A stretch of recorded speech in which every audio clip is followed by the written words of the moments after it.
Welcome back to the study of the divine principle. This is this lecture will be from the part 2 of the divine principle, second chapter, which is titled Moses and Jesus in the Providence of Restoration. And this is section 3, the Providence of Restoration under the leadership of Jesus.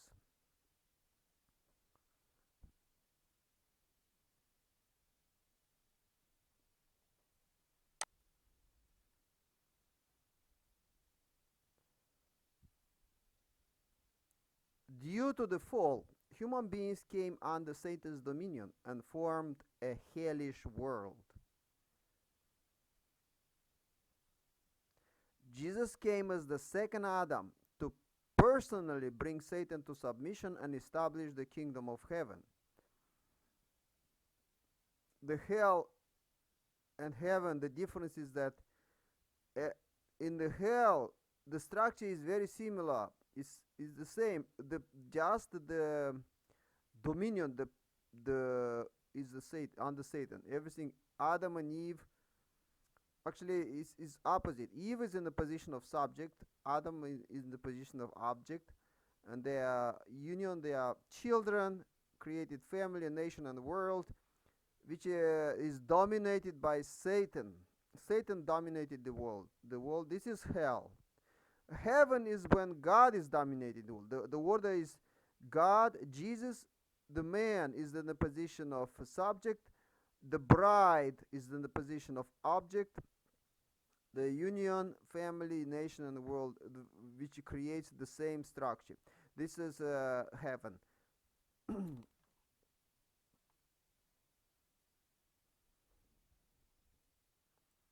So the problem between why the problem is Satan. Because of the Satan we have hell. So that's why God need to reverse this. God need to put in the position of Satan God. God need to reverse this hell. How to do that? God sending Jesus as a second Adam in order to reverse this, to bring Satan to submission and establish the kingdom of heaven. So the Satan is he is taking the position of God. He doesn't want to submit to his position as a servant of God. He wants to be on the top. He wants to be God. So that's and that God need to bring him back, but he need to do it voluntarily. God cannot just take Satan and put him in the position of servant back, or destroy him, or get rid of him. God cannot do that by just God wants to do it, but just by God's power.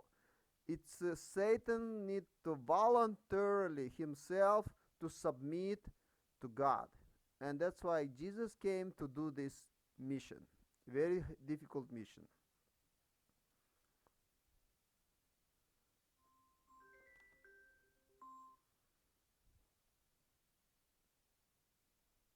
God took responsibility to raise up Jacob and Moses and revealed through them the model course by which Jesus could subjugate Satan.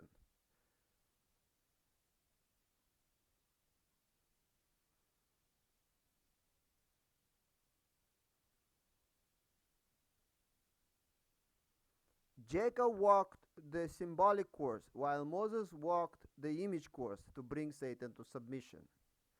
So the God is creating a pattern, creating a model for Jesus to walk. That's why he is creating this model first with Jacob and after with Moses.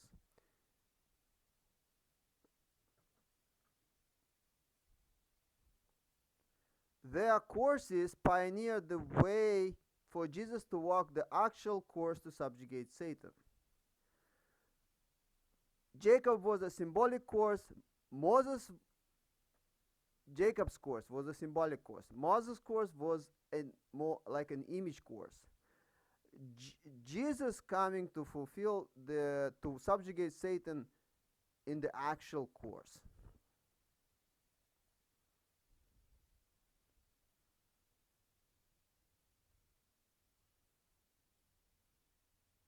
Following the model demonstrated by Moses in the national course to restore Canaan, Jesus walked the worldwide course to restore Canaan. In Deuteronomy chapter 18, verse 18, as well as in Acts chapter 7, verse 37, we read, God will raise up for you a prophet from your brethren, as he raised me up. It's Moses saying these words. And he is referring here to Jesus. God will raise up for you a prophet. Moses here talks about Jesus. And in John chapter 5, verse 46, we read, if you believed Moses, you would believe me. Jesus is saying this already. For he wrote of me. So Moses is saying here, God will raise up for you a prophet from your brethren as he raised me up. And Jesus is relying on these words. He's saying the same thing. If you believed Moses, you would believe me, for he wrote of me. Jesus said in John chapter 5, verse 15, the Son can do nothing of his own accord, but only what he sees the Father doing. For whatever he does, that the Son does likewise. Here, this passage is referring to the models built by Jacob and Moses. So when Jesus said the Son can do nothing of his own accord, he means that Jesus is following this course, this model that was this pattern that God is created through Jacob and through Moses. So Jesus doesn't do something new, creating some new course. He is following this course. He's this model that God was prepared for Jesus.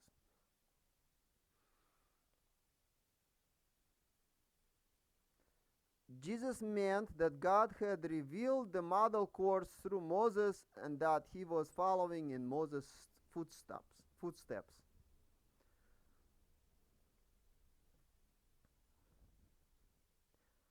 Let us examine the providence of restoration centered on Jesus, drawing relevant comparisons between the 3 national courses and 3 worldwide courses. So we see here, Israelites were in Egypt. Egypt is considered an unprincipled world, unprincipled realm.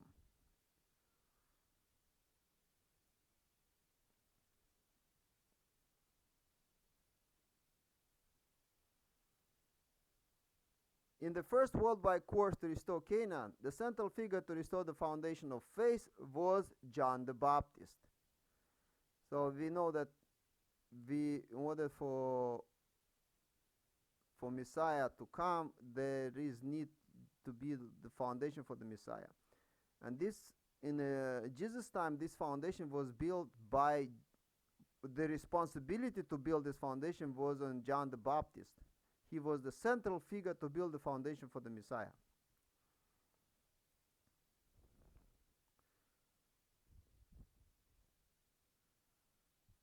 From what position was John supposed to accomplish this mission?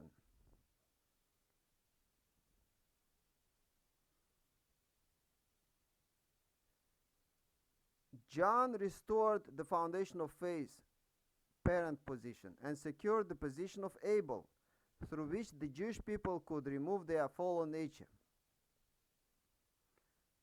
A little bit different than Moses' course, because in Moses' course, Moses built the foundation of faith by living in the Pharaoh's palace. This was a 40-year living there. This was building his foundation of faith for himself to stand as a central figure. In Jesus' time, God is not putting Jesus in the position of suffering, in the position of going through tribulations to build the foundation of faith. God is putting John the Baptist, because God doesn't want for Jesus to walk this course. God wants for people to build this foundation for Jesus, for Jesus to come and fulfill his mission as the Messiah. So for Jesus not to build a foundation of faith, a foundation of substance.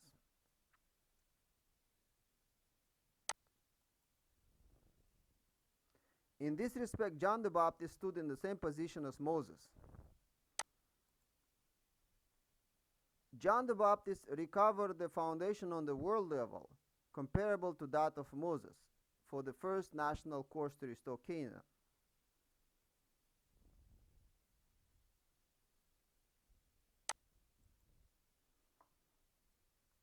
The Israelites had suffered hardships in Egypt for 400 years without a prophet to guide them.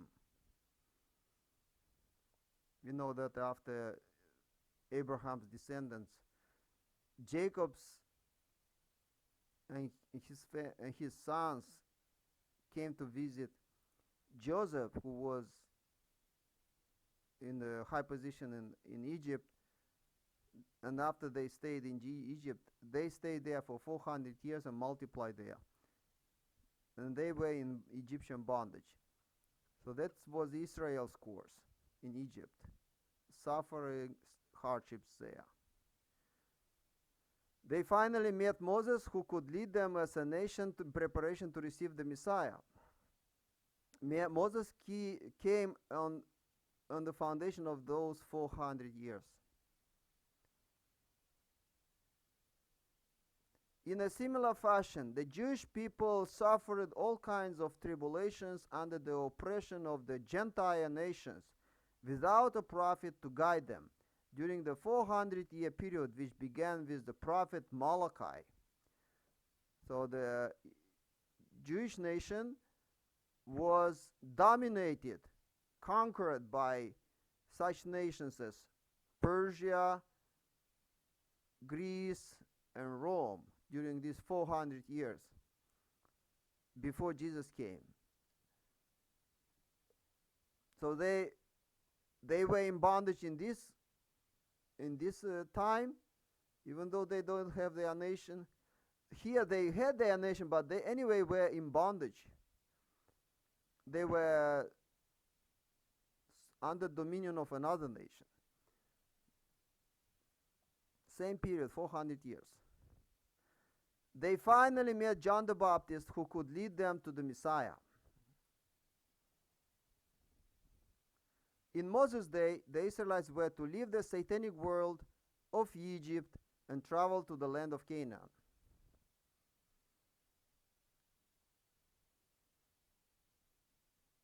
In John the Baptist's time, however, the Jewish people were not to leave the Roman Empire and set out for another land. Being a worldwide course to restore Canaan, the Israelites were to remain within the empire, win over its people, and restore the empire to God's side.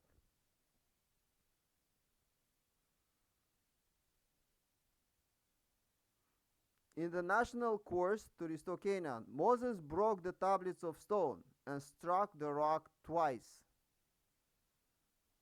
This set up conditions for Satan to strike the body of Jesus, should the Jewish people of his day not believe in him. So we know that in Moses' course there were some mistakes made, like breaking of the tablets of stone and striking the rock twice. That was a big one. And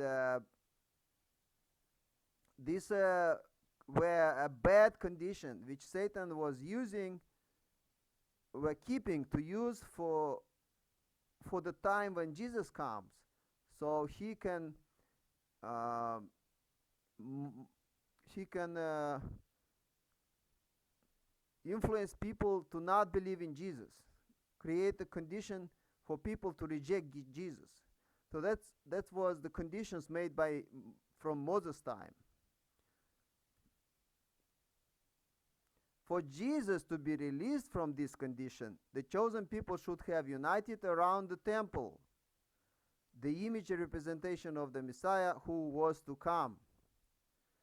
So in the period of 1,000 years after Moses, before Jesus came, Israelites, they build the temple and they supposed to revere the temple and unite, and that would this condition would uh, delete the mistakes that were made in Jesus and Moses time.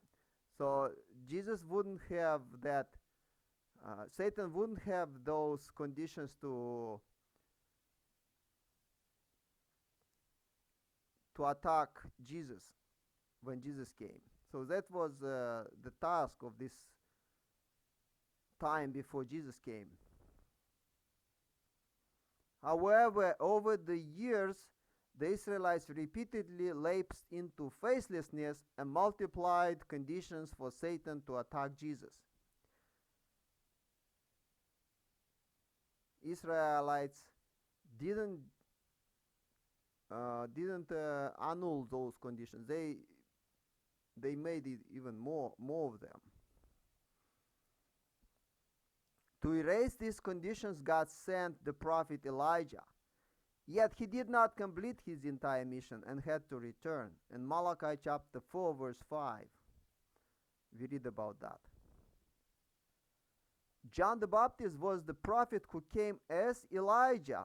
In Matthew chapter 11 verse 14, we read about that. More details about this is in the chapter 4 from the first part of the divine principle. Go to that lecture and watch if you want to learn more about Elijah and John the Baptist and how they were similar. Here will be a little bit more brief. So John the Baptist was the prophet who came as Elijah in Matthew chapter 11 verse 14 to complete this unfinished mission to separate Satan and make straight the way of the Lord. So John the Baptist came to delete all those bad conditions that Satan had, so Satan wouldn't attack Jesus when Jesus coming. So John the Baptist was making straight the way of the Lord. John the Baptist learned the way of faith and obedience to heaven and made preparations for the Messiah while living on locusts and wild honey in the wilderness. His life was so exemplary that many people, including the priests, wondered whether he might be the Messiah. John chapter 1 verse 19 and Luke chapter 3 verse 15, people were so amazed by John the Baptist that they wondered that perhaps he's the Messiah. God conducted the dispensation to start by encouraging the Jewish people to believe in John through the miracles surrounding his life. At John's conception, an angel gave a wondrous prophecy concerning John. In Luke chapter 1 verses 16 to 17, and he will turn many of the sons of Israel to the Lord their God, and he will go before him, the Messiah means, in the spirit and power of Elijah, to make ready for the Lord a people prepared. This was the prophecy given to his father, Zechariah. When his father, Zechariah, a high priest in the temple, didn't believe it, he was struck dumb, unable to physically speak. His speech returned only after he circumcised and named the child.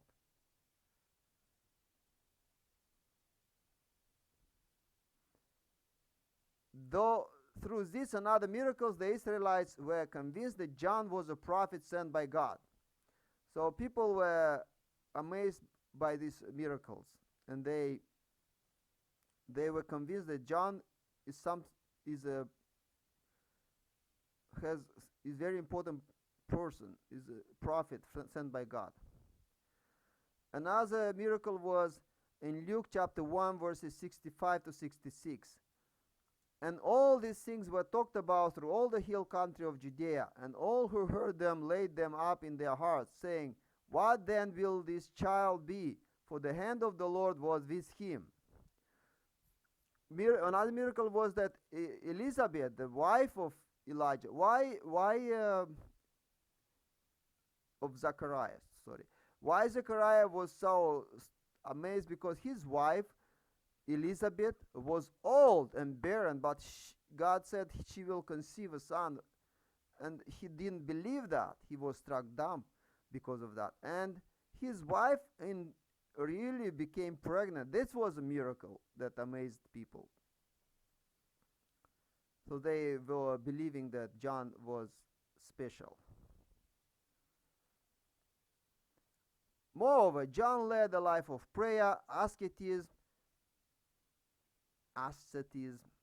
in the wilderness, living on locusts and wild honey. The general public and even the priests admired him. Many thought he might be the Messiah. Luke chapter 3 verse 15 and John chapter 1 verse 19. At Moses' time, the Israelites should have been deeply inspired by Moses' love for his people and followed him with faith. They would have gone straight into Canaan. The Jewish people in Jesus' time believed in and followed John the Baptist. Thereupon the Jewish people brought an end to the Old Testament age and were ready to embark upon a new course to restore Canaan worldwide.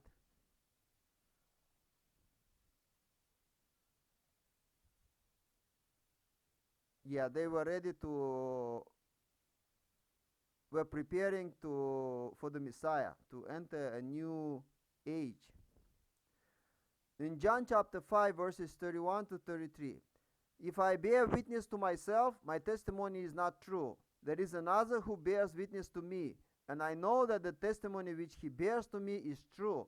You sent to John, and he has borne witness to the truth.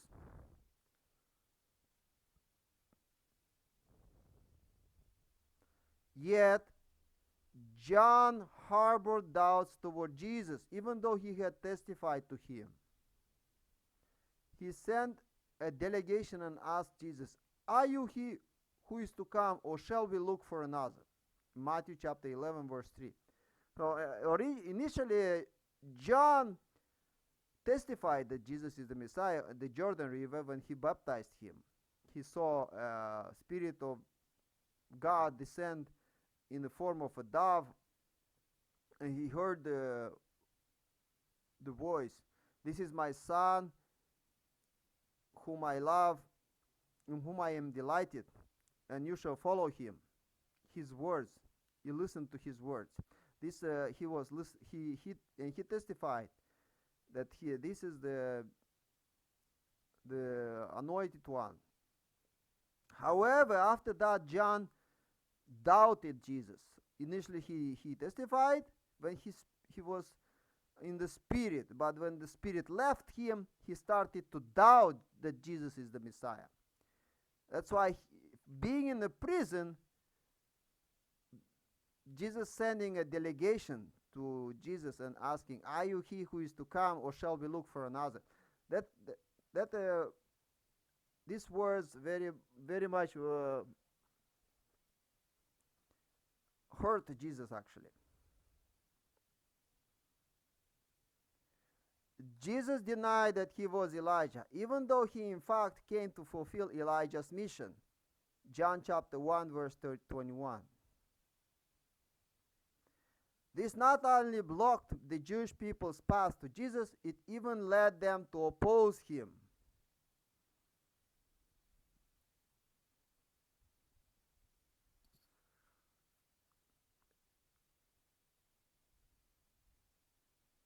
So when if John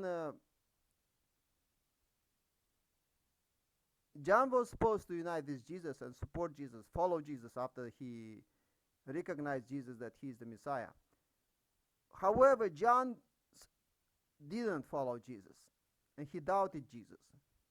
And we know that John was baptizing, and Jesus also baptizing separately. So he created a confusion, and people were, in a sense, he blocked the people's path to Jesus. In effect, John left the position of Abel. This blocked the foundation for the Messiah. So that people were following him. His actions were not clear. His actions were in opposition to his words. He was doubting. He didn't really unite it with Jesus. So that's why the foundation of substance wasn't built, even though he have built the foundation of faith by being in the wilderness and living on locusts and living an ascetic life and honey, living in this way. He was an example of faith. People were revering him. However, the foundation of substance wasn't built also because he doubted that Jesus is the Messiah. So that was the mistake that led to the failure of the first course. Jesus' course is also divided in 3 courses. So the first course, the foundation for the Messiah, was supposed to be built by John the Baptist, and we see this is going to fail. Consequently, the first worldwide course to restore Canaan was aborted.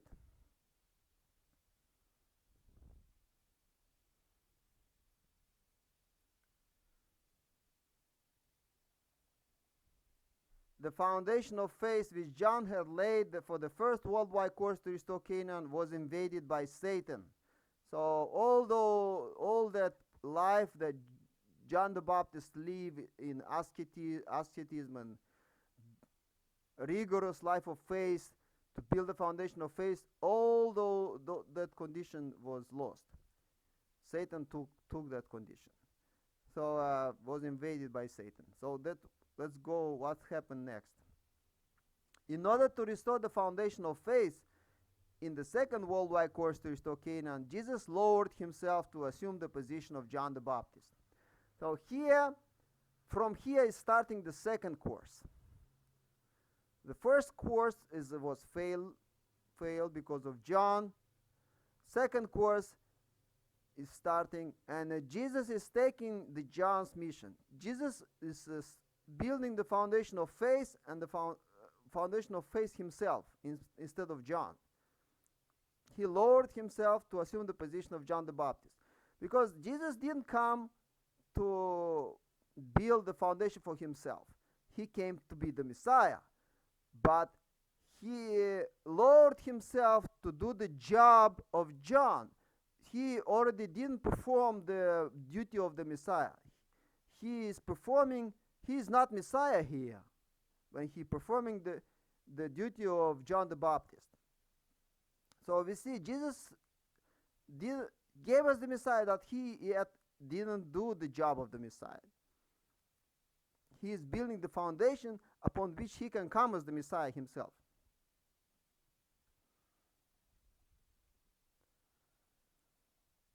Yeah. How he did this, build the foundation of faith. When Jesus fasted for 40 days in the wilderness, it was to restore the foundation of faith. So that's how Jesus built the foundation of faith.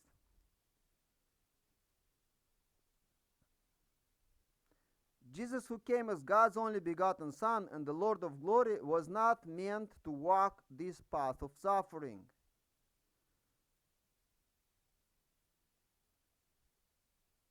Rather, it was for John the Baptist, born with the mission to make straight the way of Jesus, to go through tribulations and complete all the unfinished missions of the past. However, because John did not complete his responsibility, Jesus had to undergo suffering in John's place.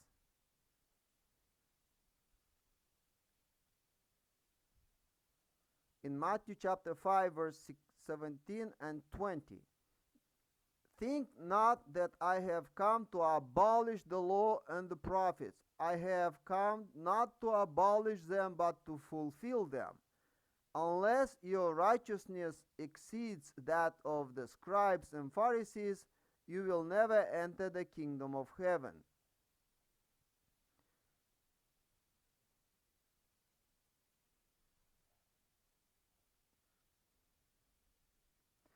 Jesus enjoined Peter not to reveal to the Jewish people that he was the Messiah, because he had assumed John's role in this phase of the providence. That time when Jesus asked his disciples, who people say that I am? And they say that some people say you are a prophet, some people say you are a teacher, some people say you are that and that. Jesus asked them, who do you think I am? And Peter said, you are the Christ. And that time Jesus said, don't say anybody. So that's the reason, because why Jesus said don't say anybody, because Jesus that time, even though he was the Christ, he was in the role of John the Baptist. He wasn't performing the job of the Christ. In Matthew chapter 16, verse 20, Jesus strictly charged the disciples to tell no one that he was the Christ. They were building the foundation that time for Jesus to appear as the Messiah. Jesus himself building the foundation for himself to come as the Messiah. This is actually harder.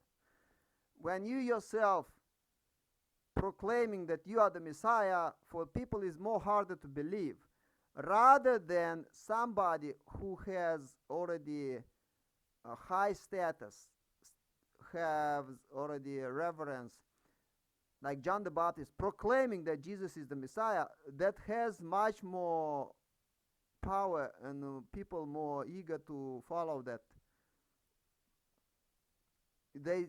Because when you say yourself you are the Messiah, people think, you selfish, you are yourself, is your ego. But when somebody else said, this is much more powerful. That was God's plan. After 40 days, Satan tested Jesus 3 times. 40 days of fasting wasn't enough to build the foundation of faith. There were also temptations. So 3 temptations. First, Satan tempted Jesus, saying in Matthew chapter 4, verse 3, if you are the Son of God, command these stones to become loaves of bread.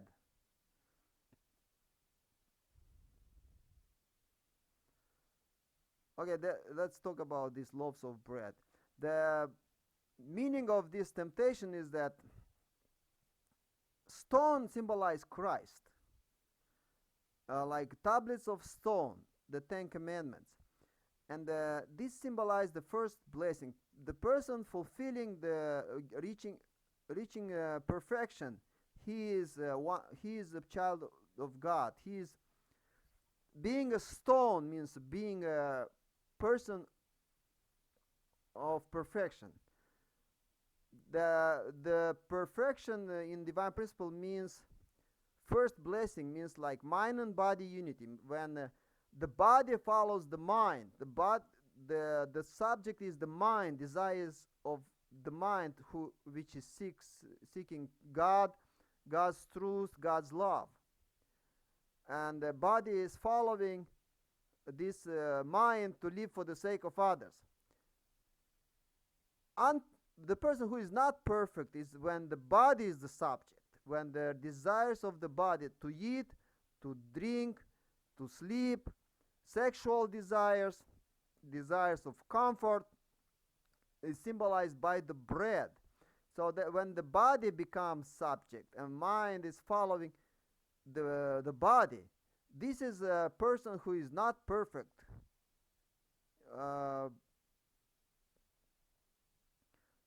that's here when Jesus was very hungry after 40 days of fasting.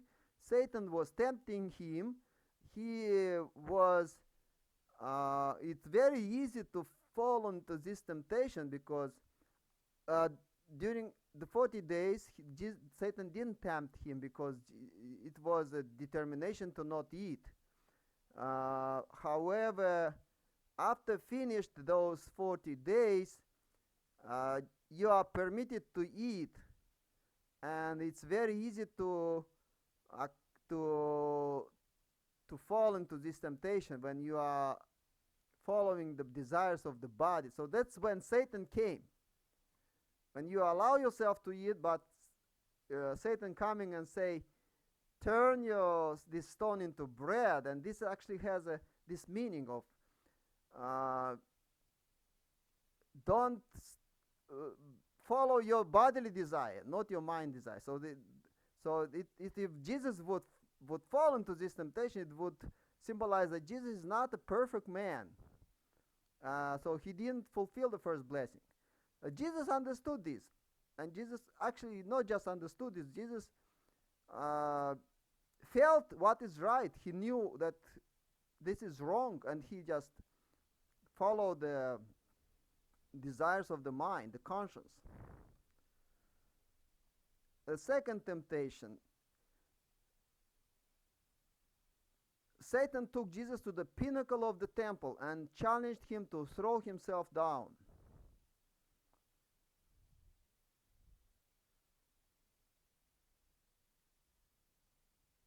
And the third temptation is Satan took Jesus to a very high mountain and offered to give Jesus all the kingdoms of the world if he would fall down and worship him. So after the first temptation, already Jesus is not required to listen to Satan at all, because Satan is not allowed to tempt God, to tempt a person who is perfect. So that's why Jesus just said you only should obey God, only God serve, and you shouldn't tempt God. They test God. This is Jesus' answer, because first temptation, victory of the first temptation is a guarantee for the victory for the second and third. What was Satan's purpose in giving Jesus these three temptations? In the beginning, God created human beings and gave them the three great blessings by which they might accomplish the purpose of creation. Be fruitful, first blessing is, which means has a mind and body unity. Second blessing is has a husband and wife unity, multiply. And third blessing is dominion. The man is in perfect resonance with the creation, dominates the creation with God's love.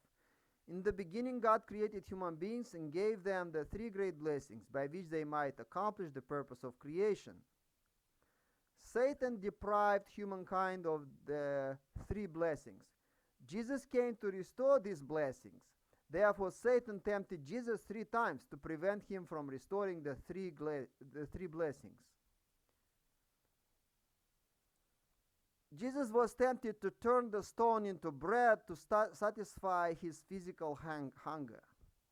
Jesus' answer to this first temptation was, "Man shall not live by bread alone, but by every word that proceeds from the mouth of God."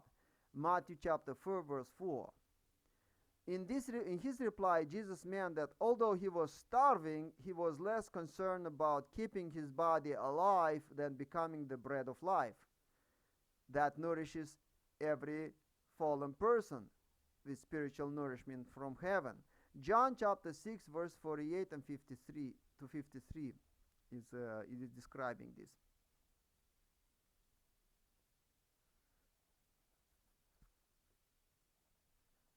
John chapter 6, verse 51. I am the living bread which came down from heaven. If any of one eats of this bread, he will live forever.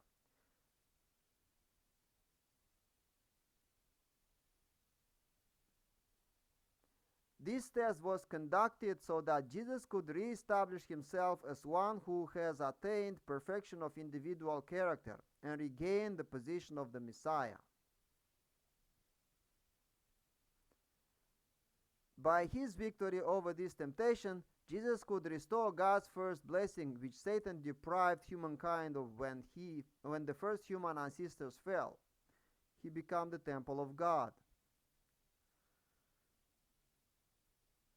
Next, Satan brought Jesus to the holy city and set him on the pinnacle of the temple. Matthew chapter 5, verse 5. In this way, Satan acknowledged Jesus' position as the incarnation of God, God's main temple.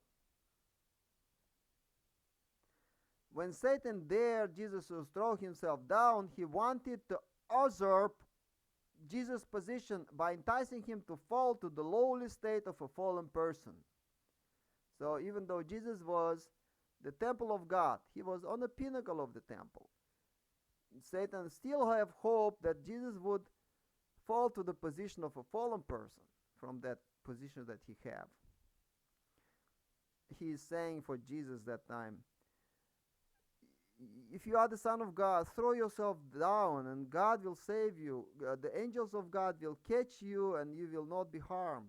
So this is sort of the type of the language Satan used to tempt Jesus that time. At that moment, Jesus answered, "You shall not tempt the Lord your God." Matthew chapter 4, verse 7. So in that, after fulfilling the first blessing, Satan doesn't have, is not qualified, let's say like that, to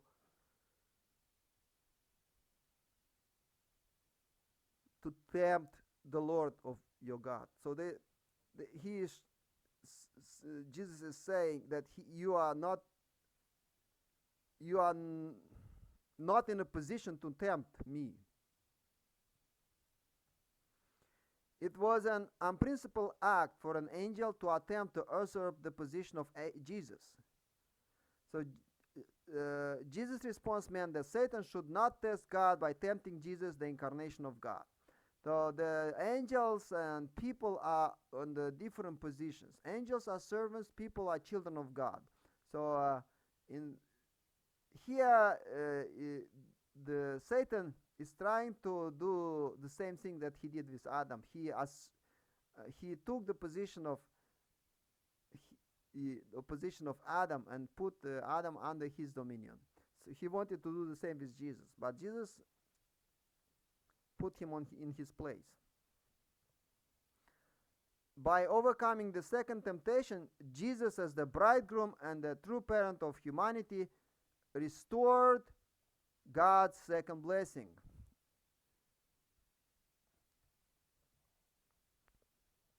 As the perfected Adam, Jesus was the Lord of creation.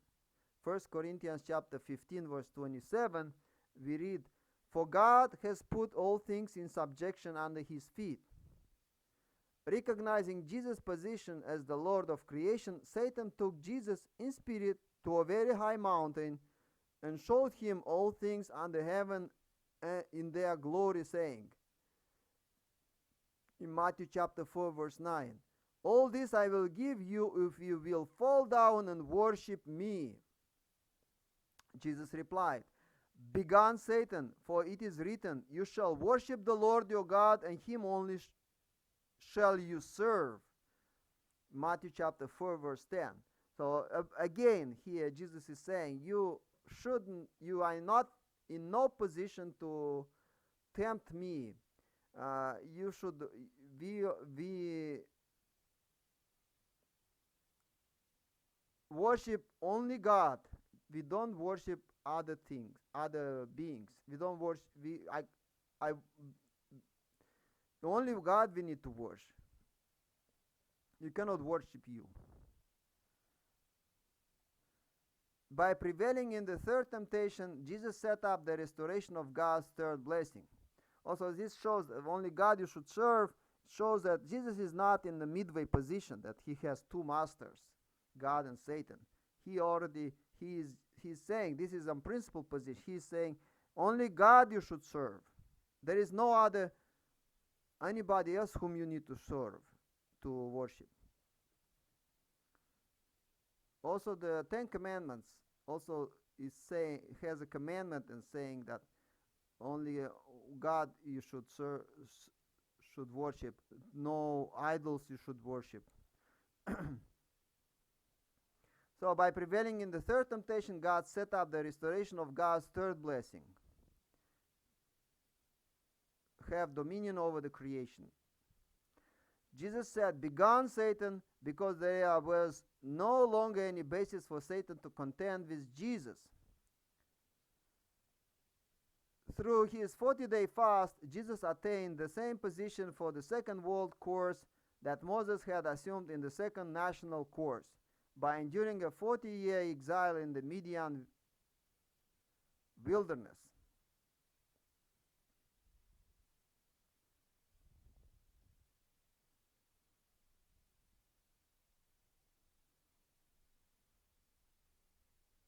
So Moses 40 years in the Midian, Jesus 40 days in the wilderness, fasting for 40 days and 3 temptations. This is the second course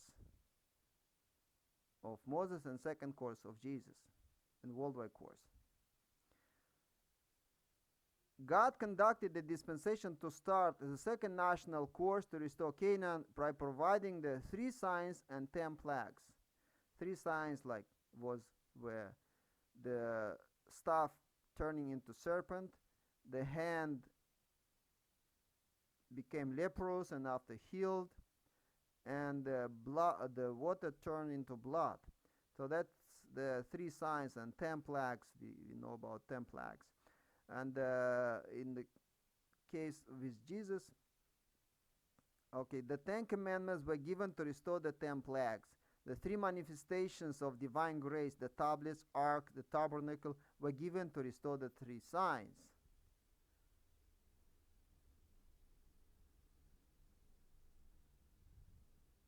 So we see the miracles and God's word.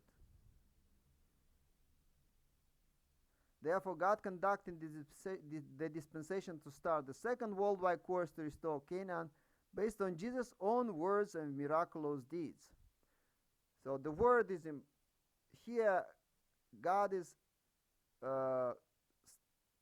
conducting the dispensation to start not just with signs and plagues, but with words, which is much more based on the victorious foundation built in Moses' course of the 10 Commandments. This victory was transferred to Jesus. So this is Jesus is starting the dispensation to start based on his own words and his miracles.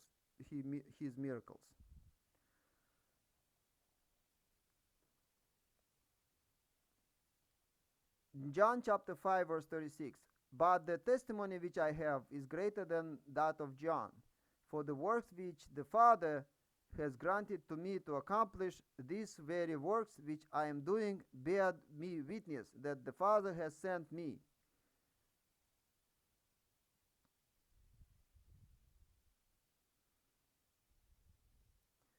If the Jewish people who were in the position of Cain had been moved to believe in and follow Jesus, who was in the position of John the Baptist, Abel, they would have fulfilled the indemnity condition to remove the fallen nature, the foundation of substance. The foundation of substance would thus have been laid. Standing upon this foundation, Jesus would have risen from the position of John the Baptist to the position of the Messiah. Then, by engrafting all people with himself, humankind would have been reborn, cleansed of the original sin, and would have become one with God in heart.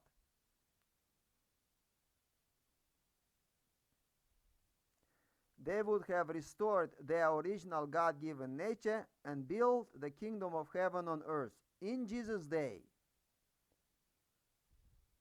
on earth, during his life.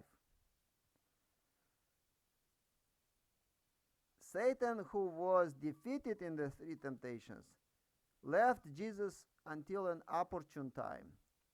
In Luke chapter 4, verse 13, we read about this, indicating that he might confront Jesus in the future.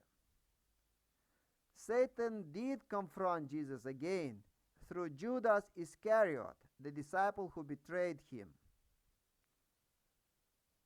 Due to the faithlessness of such people, Jesus could not establish the foundation of substance for the second worldwide course to restore Canaan. The second worldwide course thus ended in tragic failure. So we see in this case, in the second course, the foundation of substance wasn't built not because of Jesus.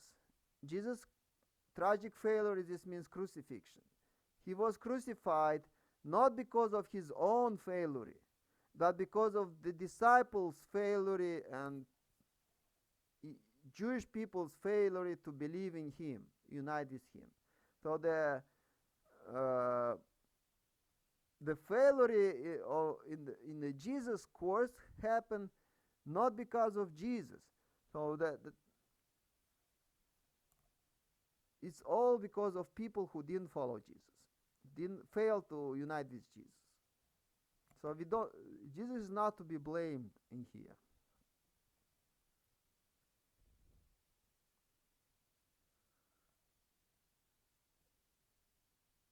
Unfortunately, Jesus' own disciples lost faith, and Jesus died on the cross without having ascended from the position of John the Baptist or commenced the duties proper to the Messiah.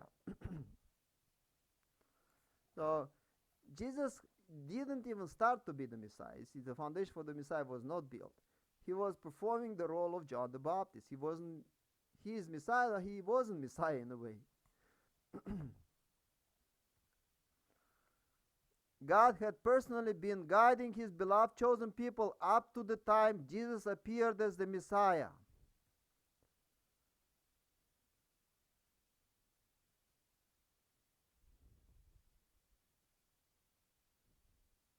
Yet from the moment they turned against his only begotten Son, God tearfully had to turn his back and allow Satan to lay claim to them.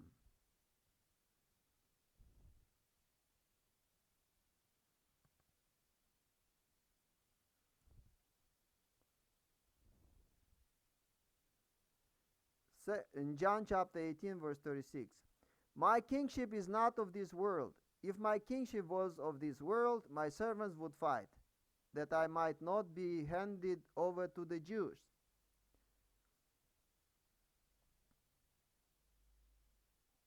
Nonetheless, God was determined to save the Jewish people and all humanity, even though it meant delivering Jesus into the hands of Satan. Satan, on the other hand, was fixed on killing one man, Jesus Christ, even though he might have to hand back all of humanity. In the end, God handed over Jesus to Satan as the condition of indemnity to save all humankind, including the Jewish people who had fallen into Satan's realm.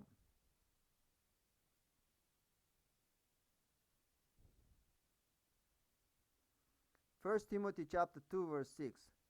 For there is one God, and there is one mediator between God and man, the man Christ Jesus, who gave himself as a ransom for all.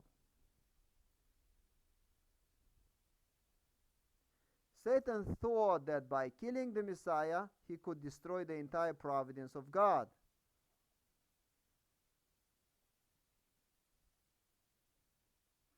Satan exercised his maximum power to crucify Jesus, thereby attaining the goal he had sought throughout the 4,000-year course of biblical history. While Satan uses his power to kill, God uses his power to bring the dead to life. When Satan exercised his maximum power to kill Jesus, God was entitled to exercise his maximum power to resurrect Jesus. God thus opened the way for all humanity with the resurrected Jesus and received spiritual salvation and spiritual rebirth. If you want to understand what indemnity means, here is a short version of explanation here. Indemnity is when Satan attacks you or attacks somebody. Satan attack, and this attack when the person is grateful and not complaining, this become a condition for God to work with this person. So God is able to work with this person after the Satan attacked this person. So that's how God is kind of a people is in this fight. The indemnity is when you are going through these challenges in your life given to you by Satan. Sometimes it's putting and you are overcoming that, and based on those challenges, because Satan attacked you, God is qualified to work with you. But you need to be victorious in those challenges. If you are not victorious, also it's difficult for God to work with you. If you are not victorious, is becoming not indemnity condition. If you complain, if you murmur, if you not grateful, this is doesn't become, it becomes just suffering.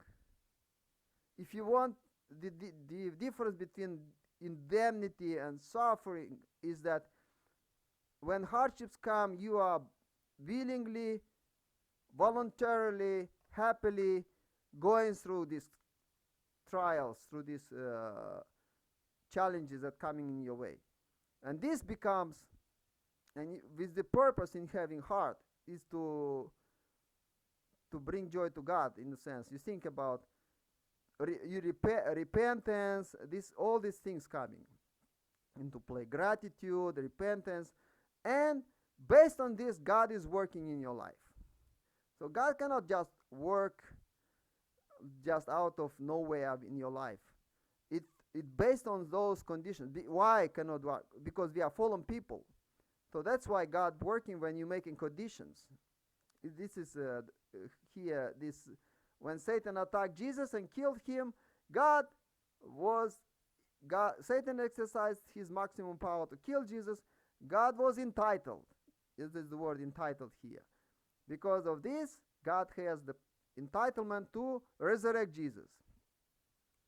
So this is how to understand indemnity. We talk about a lot about indemnity in divine principle. This is I just try to explain a little bit here.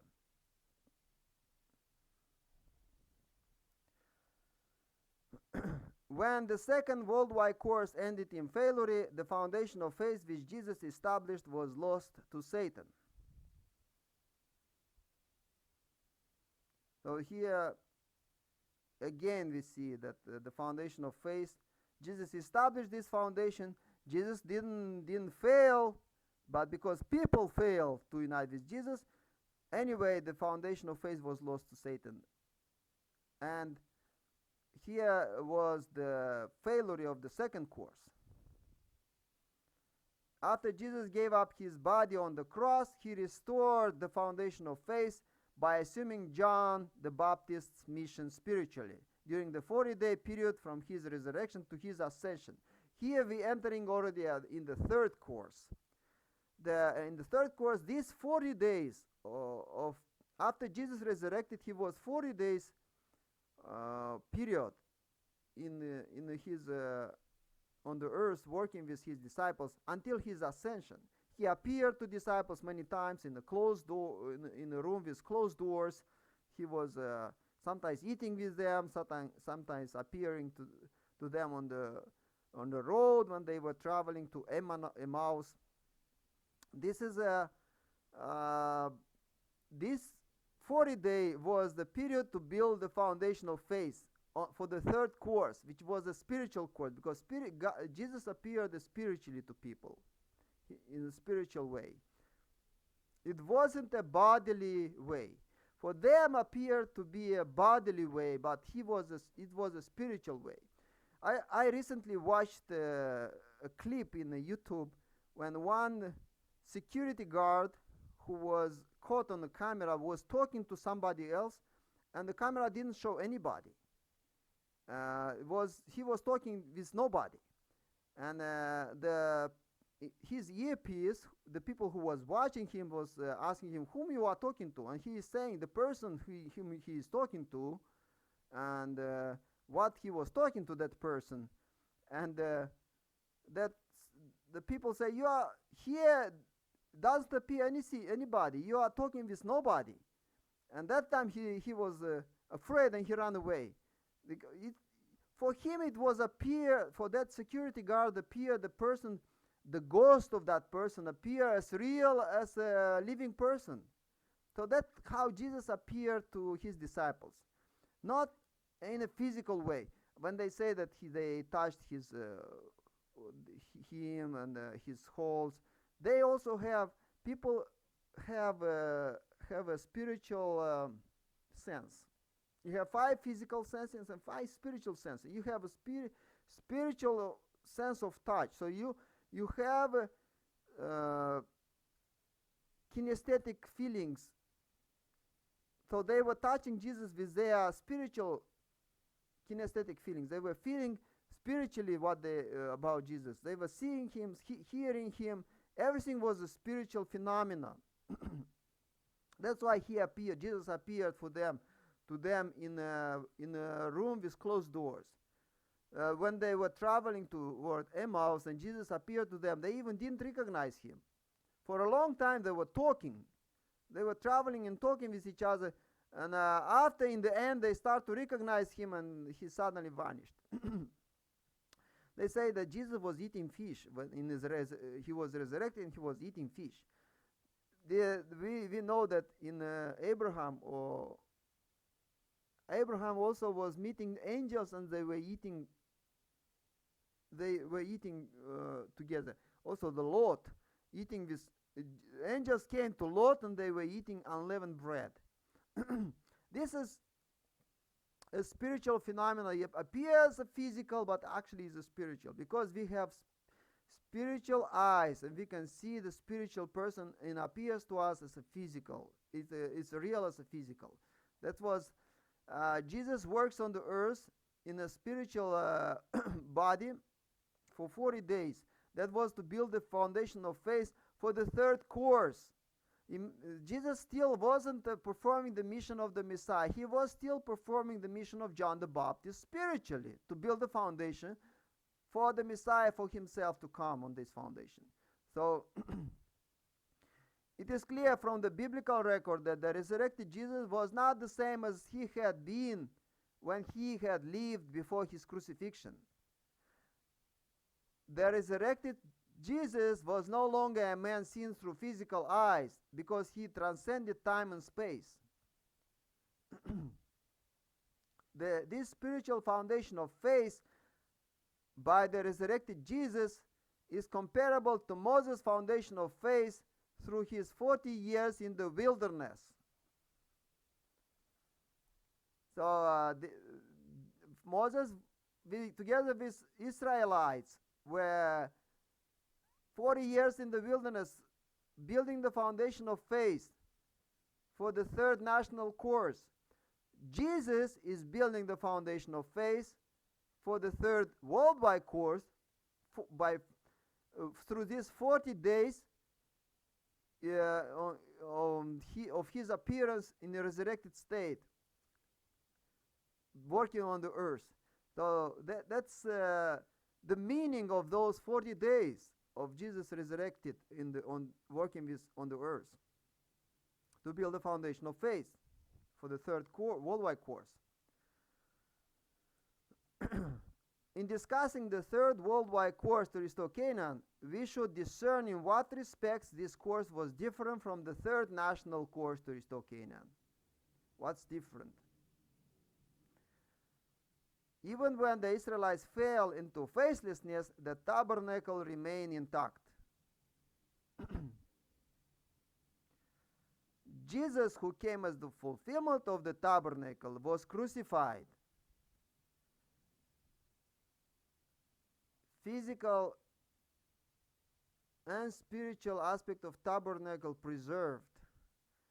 Physical aspect of Messiah was destroyed. That is the difference. As a consequence, the Jewish people no longer had a central focus for their faith to begin the third worldwide course to restore Canaan. By exalting the resurrected Jesus, the followers of Jesus, Christians, were to trot a spiritual course.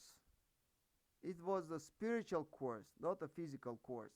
Christianity is following a spiritual course. So Israelites have a physical and spiritual course preserved. For the Christians, just a spiritual course, only spiritual course. The resurrected Jesus gathered his scattered Jewish disciples and worked the dispensation to start by performing signs and miracles in John chapter 21 verses 6 to 7.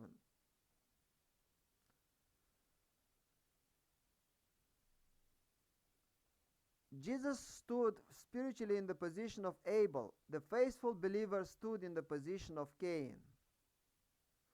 By believing in Jesus and following him devotedly, they fulfilled the Adamic condition to remove the fallen nature and established the spiritual foundation of substance. So, in the third course, in the spiritual course, disciples united with Jesus. Even though it was a spiritual phenomenon for them, they united with Jesus. And the foundation of substance was built. Jesus built the foundation of faith for 40 days, working on the earth in a resurrected state, and disciples united with him, the building the foundation of substance. But this is on the spiritual level. Just the spiritual foundation of faith, spiritual foundation of substance. Therefore, we have the foundation for the Messiah was built. Upon this foundation, Jesus spiritually ascended from the position of John the Baptist to the position of the spiritual Messiah. So here, Jesus finally started to perform his duty as the Messiah. However, in a spiritual providence, spiritual way, not in a physical way, after he resurrected already.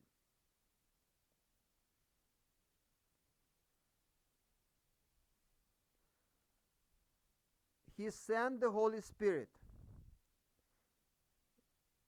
The bride is considered, Holy Spirit is considered the bride of Jesus. Thereupon, Jesus and the Holy Spirit became the spiritual true parents, giving spiritual rebirth. Okay, one concept I want to again remind: Messiah in divine principle view symbolize a couple, not just one man. Is a couple. Like Adam and Eve is a male and female, is a couple. That's why the Messiah coming as a couple. We don't have that explanation in the Bible, but divine principle explaining that, and that makes much more sense. That's because to receive a rebirth through the Messiah should be a position of a parent. A husband and father alone cannot give rebirth to children, so that's why it needs to be a bride, a father and mother. By believing in and serving the resurrected Jesus, Christians can enter spiritual Canaan and its realm of grace. So the belief in Christianity is that you go to heaven after you die. You go to spiritual Canaan. But while you live on earth, you are going through tribulations. Moses could enter Canaan only in spirit. Likewise, Jesus has been restoring Canaan as a worldwide spiritual realm.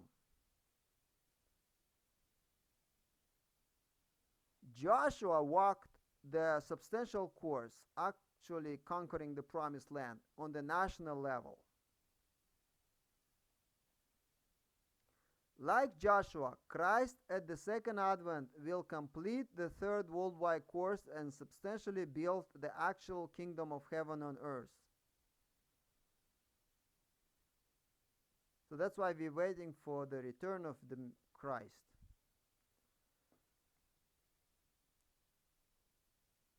The physical bodies of Christians stand in the same position as Jesus' body, which was assaulted by Satan. Christians are still born with original sin. They are just as much in need of purifying themselves from satanic influences as were people who lived before the coming of Jesus.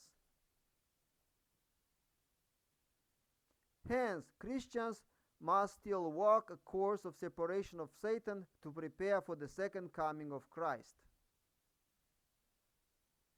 If the Lord's forerunners, who are entrusted with missions like that of John the Baptist, do not complete their responsibilities, then the returning Christ will have to lower himself to assume the role of John.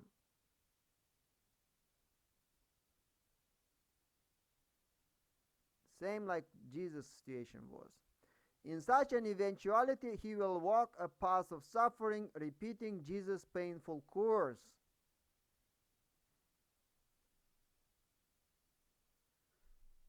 Jesus said in Luke chapter 17 verse 25, "But first he must suffer many things and be rejected by this generation." So when the people are rejecting the Messiah, he is walking the course of suffering servant. When people are accepting him, not rejecting him, he is walking the path of the Lord of glory. So people have a choice to reject or to accept. It's human freedom. However arduous the path he may walk, Christ at the second advent will not die without fulfilling the providence of restoration.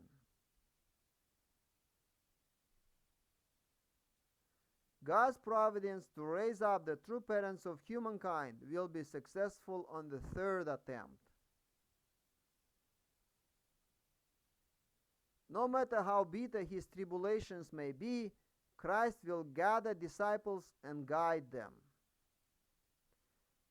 At the second advent, God will conduct the dispensation to start based on the word in plain language that everyone can understand, as Jesus promised.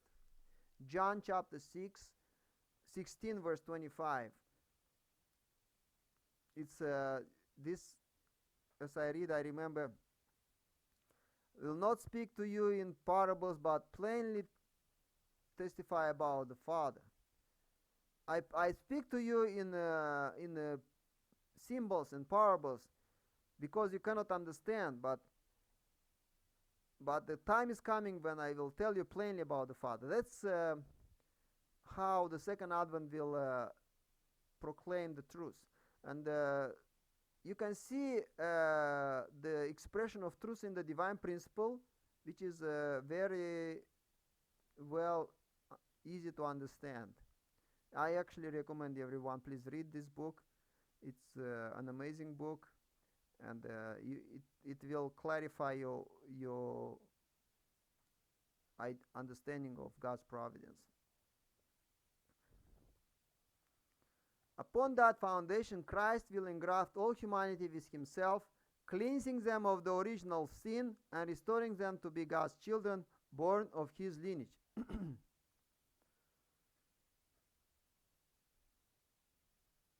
At the second advent, Christ will begin by laying the family level foundation. He will then expand its scope to the clan, society, nation, world, and cosmos.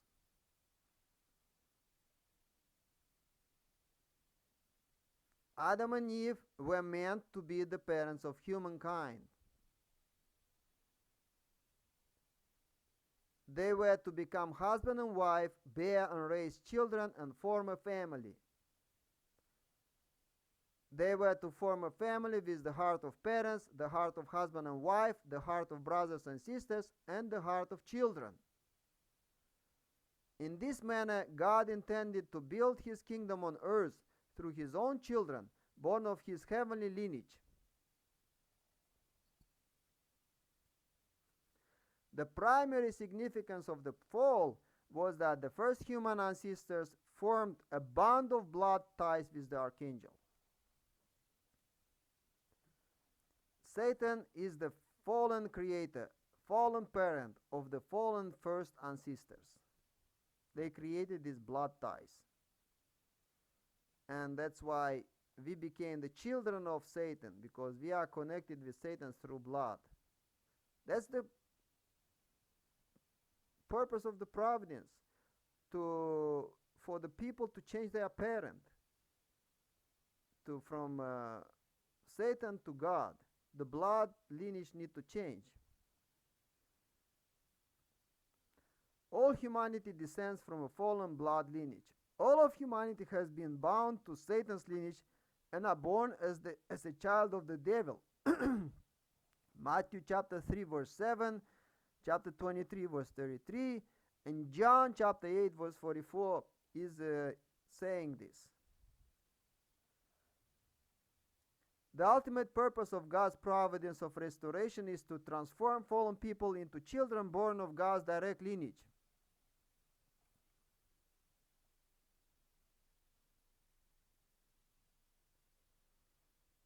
Born of God's lineage, Jesus came to engraft all fallen people with himself. So the people are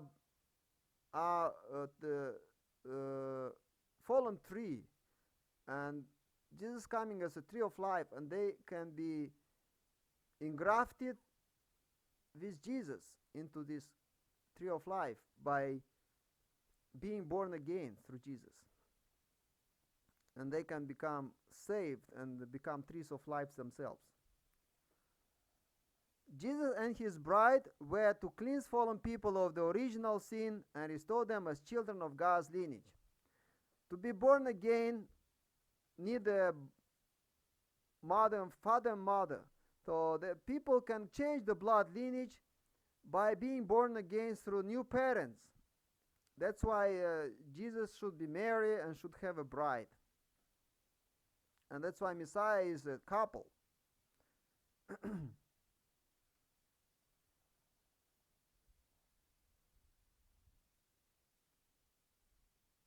1 Corinthians chapter 15 verses 54 to 55. Death is swallowed up in victory. O death, where is thy victory? O death, where is thy sting? So providence ultimately will be victorious. God is predestination that his will be accomplished, and it will be victorious. Just it takes time, because people are choosing to not fulfill their responsibility many times. And God has to choose another people until they will fulfill their responsibility. But it will take time, but anyway, eventually will be fulfilled victoriously.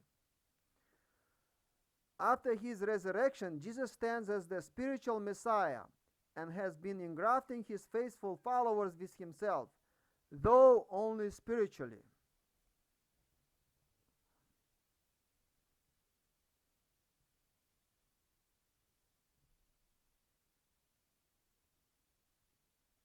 However devout a Christian may be, the original sin passed down through the flesh has not been removed, because the original sin is embedded in the flesh. It's through the blood lineage, from parents goes to children, and it's circulating, and it's in the physical body. That's why Jesus cannot save physically the human beings, just spiritually. We know that the notion of the original sin, even the children born with sin, This is symbolizing that children are born as the children of Satan. It doesn't matter how devout a life a person lives, his children are born with sin. This is an indication of inner reality of human beings being children of Satan.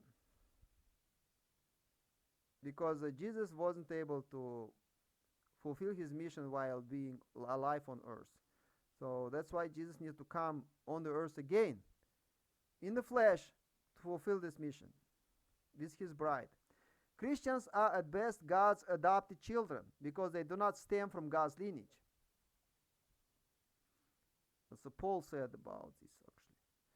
The Christian is no different from a faithful person of the Old Testament age in the sense that both are still bound to Satan's lineage.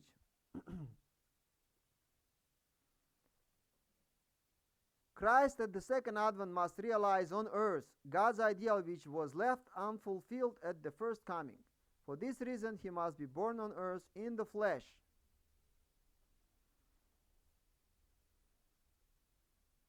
To solve this problem of restoring people physically, Christ must return in the flesh. When Christ returns, he will restore all humanity to be God's true children. What are some lessons we can learn from Jesus' course? God never predestines in absolute terms whether a person or nation will in fact accomplish his will. Although God may have chosen a certain individual or nation to accomplish a purpose in the providence, if he fails to complete his responsibility, God will surely choose another person or nation to continue his work. God does not interfere with a person's responsibility, but treats him according to the results of his actions. God knew John the Baptist and Judas Iscariot were losing their faith. He certainly had the power to stop them from sinning, yet God did not interfere. The delays in God's providence were not predetermined, but were caused by people's faithlessness. Jesus encountered disbelief among the Jewish people and had to walk a course of bitter suffering.